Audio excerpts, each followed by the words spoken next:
না, অবশ্যই আমার মনে হয় রাজশাহীর হয়ে প্রথম বছর বিপিএল খেলা এবং ট্রফি জয় এটা একটা বাড়তি আনন্দের বিষয় এবং আমি মনে করি যে রাজশাহীর লোকাল ছেলে হিসেবে প্রথম বছর রাজশাহীর হয়ে খেলতে পেরে এবং কাপ জিততে পেরে এটা খুবই আনন্দের এবং খুবই ভালো লাগছে।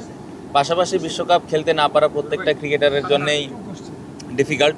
এটা অবশ্যই অ্যাজ এ প্লেয়ার আমরা তো সবসময় চাই ক্রিকেট খেলতে, বাট এখানে বিসিবি বলেন বা আমাদের যারা ওপরে দায়িত্বে আছেন তারাই আমাদের গার্জেন, তারা যেটা ভালো মনে করেছেন সেই ডিসিশনটাই নিয়েছেন।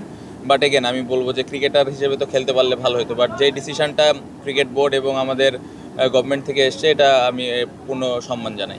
না, একটা অন্যরকম ভালো লাগা। আমার মনে হয় যে রাজশাহীতে সবসময় ফ্যান বলেন বা ক্রিকেটার বলেন সবাই ক্রিকেটটাকে নিয়ে অনেক আনন্দ উল্লাস করেই থাকে এবং এটা একটা ইমোশনের জায়গা। আমার মনে হয় যে একটু আগেই কেউ একজন বলছিলেন যে এখান থেকে অনেক বড় বড় প্লেয়ার অতীতে এসছেন, এখনও খেলছেন। সো এটা আমাদের জন্য অনেক প্রাউডের একটা ব্যাপার। অ্যাজ এ প্লেয়ার হিসেবে এটা আমাদের একটা ইমোশনের জায়গা যে আমরা রাজশাহীতে এবার কাপটা নিয়ে আসতে পেরেছি। কারণ আমি যেটা বলবো যে রাজশাহীর যে ফ্যান ফলোয়ার আছে, যেই দর্শক আছে, যেভাবে রাজশাহী টিমটাকে এবছর সাপোর্ট করেছেন এটা অনেক আমাদের মোটিভেটেড করেছে পুরো টুর্নামেন্ট জুড়ে এবং পাশাপাশি আমরা কাপটা তাদেরকে এনে দিতে পেরেছি, এটা একটা প্রাউডের ব্যাপার। সো খুবই ভালো লেগেছে, খুবই আনন্দিত যে বিপিএল বলেন বা ইন্টারন্যাশনাল টুর্নামেন্টগুলো রাজশাহীতে আস্তে আস্তে আসবে এবং এর মাধ্যমে আমার মনে হয় রাজশাহী থেকে অনেক বড় বড় ক্রিকেটার বের হবে।